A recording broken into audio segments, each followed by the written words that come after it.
What's up, everyone? Welcome to the video. Today we're going to take a look at how to change the battery in this Lexus ES350 remote key fob. This Lexus ES350 key fob is going to use replacement battery CR1632, and I'll put a link in the description box of this video to where you can find these replacement batteries if you're in need.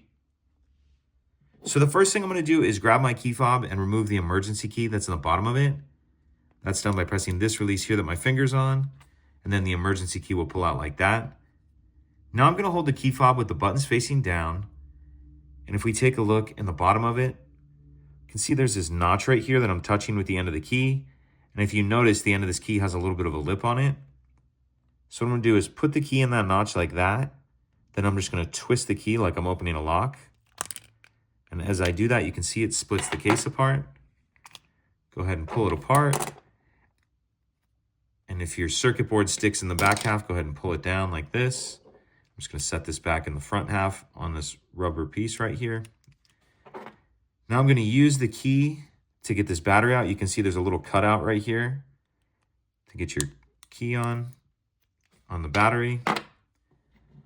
Now I'll grab my new replacement battery, and you want to make sure that you're installing that with the plus side up, positive side up.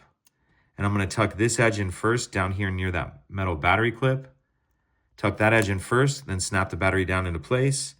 Then make sure that your circuit board is sitting down in that clear rubber piece properly. Then we can snap the back cover on. Slide the emergency key back in, and that's it. If you could take a second to like and subscribe, it helps us out, and I'd appreciate it. Thank you.